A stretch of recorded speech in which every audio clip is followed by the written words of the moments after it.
emcimbini ingoma kazwelonke angikaze ngize mina ngimenye, angaze futhi ngize ngifonelwe, angaze futhi kukhulunywe nami.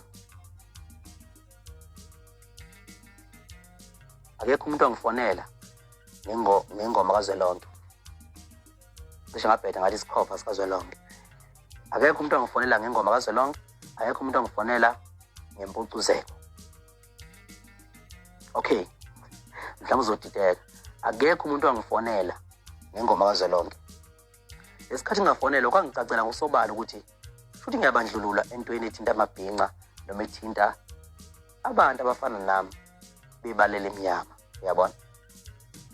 Ngase ngicabanga ukuthi okay, angizenze lo kwami-ke mhlambe okuseceleni ngoba akekho umuntu ongavuma ukuthi lesikhathi ngingamenywa babekhombisela abantu ukuthi angilutho kubona, uyabona? Kwase kufanele ukuthi mina njengoba mina umculo noma mina ububhinqa ngiphila ngabo, mina ngiswenkesa amabhinqa, mina ngiculela amabhinqa. Kwase kufanele ukuthi mina-ke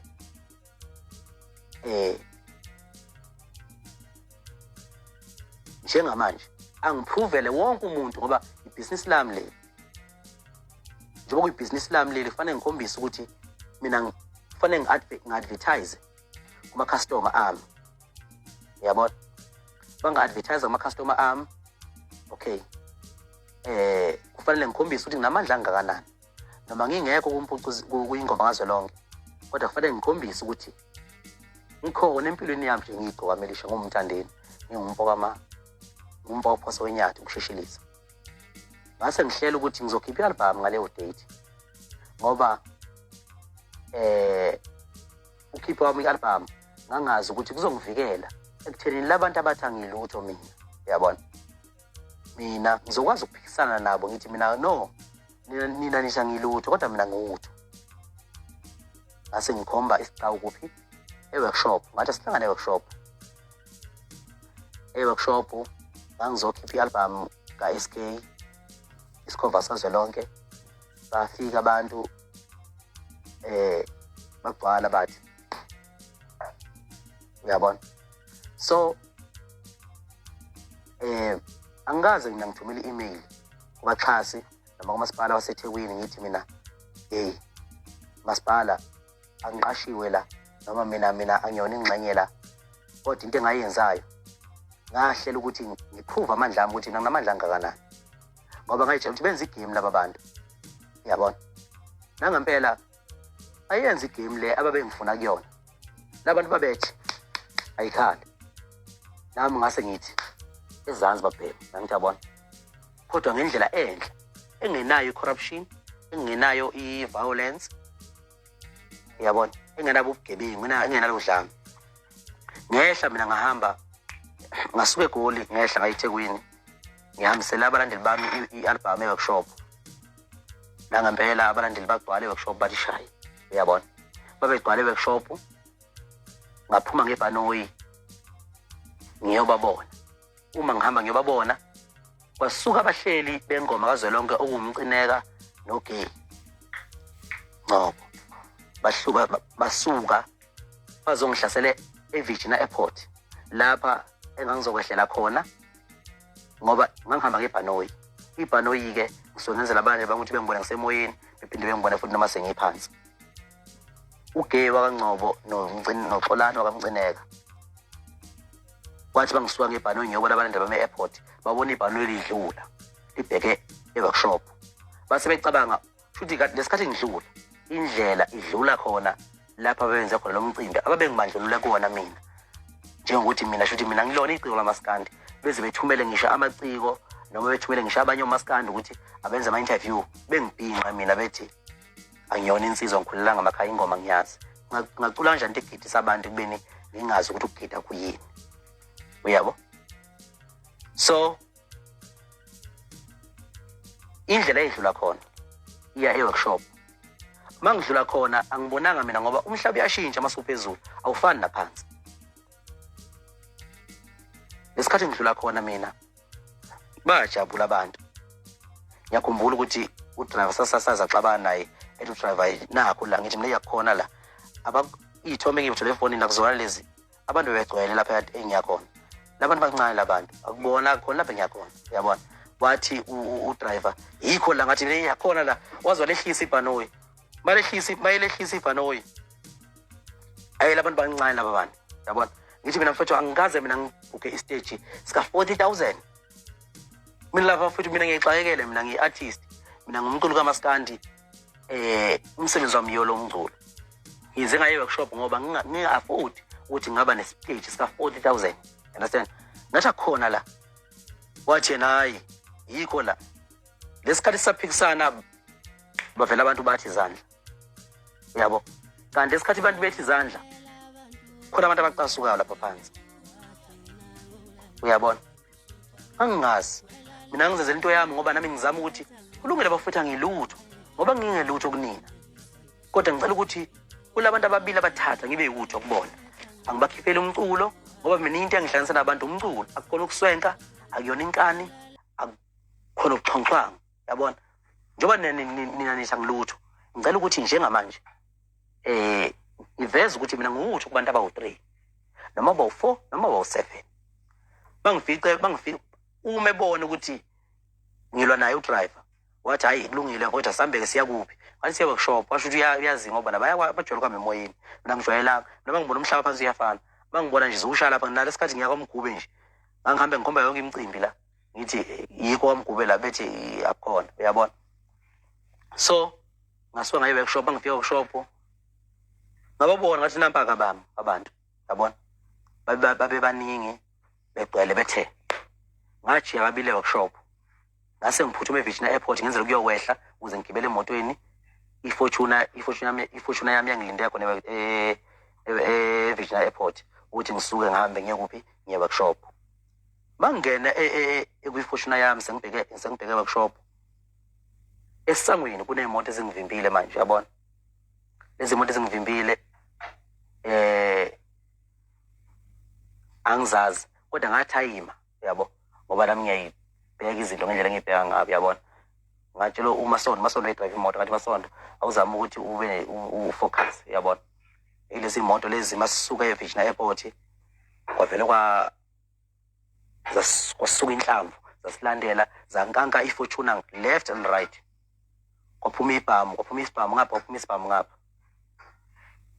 sihamba athi mina Masondo xamalazela uline lona omhlophe oxamalazela uline omhlophe sahamba saze sawufika sihamba nje kuvela isibhamu ngapha sahamba saze sawufika ngasolwandle ngaleli hotel ekuthiwa ilangeni hotel ilapho ke safike samakhona ngqi yabona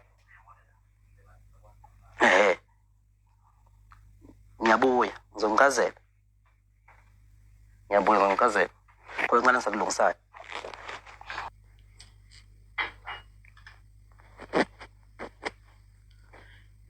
bangikaka ngebhamu abangikaka ngazo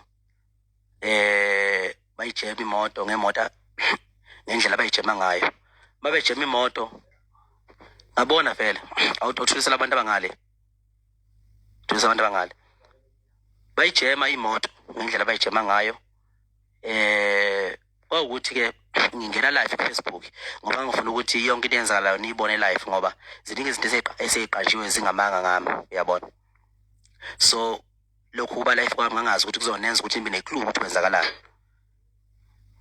la ngempela ke ngaba live bayijema imoto kwasho ukuthi nami ngangihamba nezinsizwa uyabona bagcina kungenzakala ngalutho lubi angazi babezokwenzani ngihlaselwa ubani abahleli bengoma kazwelonke nabahleli bempucuzeko lena ekhona namhlanje uXolani Mcineka noGeh wakamcineka yabo babe ngihlasela akaze bedubule kodwa babesikazi ibhamu nje uyabona njengabantu abazodubula vele ukufaka indaba ke mina nakho uyabona angithi ayibangibulala abantu inabantu bengiphumuza igwelete ey'ngaka abantu enginazo angihlawulile emzini yabantu ngafa namhlanje uyabona bangadubula ke labantu baqhubeka kusizi kimi ngoba phela uphila kusizi kahle kahle engikake ngebhamu imoto yami kanti angiqondi mina ukuthi ngoba engikake ngebhamu yini inhloso ngathola lethi ukuthi hawu bangivimba ukuthi ngingayi kubantu bami abangithandayo njobe ngivimba ukuthi ngingayi kubantu bami ngithandayo bavimba ukuthi kahle kahle singabiki isithombe esiveza ngimi phambi kwey'nkumbi zabalandeli bami ezazingilinde workshop. Okwesibili bavimba ukuthi ngoba phela ngibazi babecabangani, nami ngiyacabangela nje uyabona. Mhlawumbe babecabanga ukuthi ngizoya futhi ePeople's Park lapha benza khona umcimbi wobandlululo ababengibandlulule kuwona. Anginakho nje ukuthi hayi bavimba ukuthi ngingayi ePeople's Park ngoba mfowethu uma ngoshadini nowendoda uma ngoshadini lapho bavimba ukuthi ngingayi ePeople's Park ngoba bayazi ukuthi uma ngiqhamuka uyaphazamiseka umcimbi yabo. Uma seqhamuke mina kuma yonke into ngoba kunegama elihamba phambili njengamanje. Mfowethu vela kunegama elihamba phambili njengamanje kuthiwa mina ngiphazamisa imicimbi. Angazi uma seninayizwa into enjengaleyo. Maningi amaphepha asaqhamuka athi kuthiwa iGcokama liphazamisa umcimbi wakuphi. Ngifuna ukuphendula abantu ngibakhanyisele uma kuthiwa mina ngiphazamisa umcimbi ngifuna ucimeze ngoba umuntu akalitholi iqiniso engacimezanga. Ingakho umuntu ecabanga ngaphambi kokuthi alale ubuthongo. Ngifuna ucimeze nje bese uyibuza ukuthi awu iGcokama kuthiwa liphazamisa umcimbi. Cimeze njengoba nami ngicimezile nje. Awu iGcokama liphazamisa umcimbi. Umuntu ophazamisa umcimbi umuntu okhipha isibhamu adubule noma umuntu okhipha umkhonto akwazi omunye umuntu uyabona. Umuntu ogqoke ishirt emhlophe noprint wood omnyama uphazamisa kanjani umcimbi? Isiphi isizathu sokuphazamisa umcimbi lapho? Jebe, isiphi? Uphazamisa umcimbi uqhumisa isibhamu noma ukusukwazi omunye umuntu aphuma igazi esithi uphazamisa umcimbi. Isiphi isizathu esikhona lapho? Ngifuna ukunitshela-ke ninabalanda ngoba senenziwe iphukuphuku nina. Wonke umuntu vele achaza into azi kahle ukuthi unenza ilima. Uyabona? Uma kuthiwa ngiphazamisa umcimbi mina kusuke kusho ukuthi uma ngifika emcimbini abantu banaka mina bekhohlwe yonke into ekhona njengomtshengiseni indidana evamise ukudida abaningi.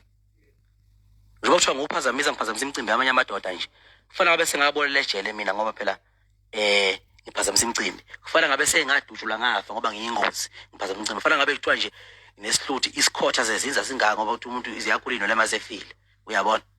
Kufanele ngabe nesikhothi zezinza nje izingaka ethuneni lapho ngikhulelwa zinwele. Uyabona? Ube ngiphazamisa imicimbi ngempela. Kufanele sengafa noma ngabe ngibhadla ejele ngiboshiwe. Uyabona? So-ke njengoba kuthiwa ngiphazamisa imicimbi kusuke kusho ukuthi abantu basengifikile bayakwazi ukubona ukuthi nansi inkunzi yethu madoda. Uyabona? Besuka bonke abantu bethi qhu belandela ubhova. Uyabona? So ngifuna nazi ukuthi uMcineka noMapholoba njengoba bechaza begcwele all over bechaza ngami bekhuluma ngegama lami. Inkinga yabiyodwa ukuthi bengihlasela ngebhambi bengivimbela ukuthi ngingayi kubalandeli bami eworkshop ababengilindele eworkshop. Isizathu sabo ukuthi mina ukuthi bona bazama ukunenza nina izithutha ningabalandeli ngoba abalandeli kwaziwa ukuthi hayi abalandeli bayabhayiza kusukela kudala. Abanawo le mentality yokuthi abalandeli sebashintsha njengamanje abalandeli akusebona abalandeli bakudala laba bekholwa ukuthi kuthiwa uba umgqumeni ntshontshe inkomo ualwashaya umgqumeni ngempama. Uyayizwa lengisho abalandeli bamanje sebenza research ngezinto. Uyabona? So abazi ukuthi nihlakaniphile nina. Uyabo? Ingakho beqamba lamanga abawaqambayo. Angikaze mina ngize ngifonelwe umuntu ngomcimbi wengoma kaZwelonke. Angikaze mina ngize ngifonelwe umuntu ngomcimbi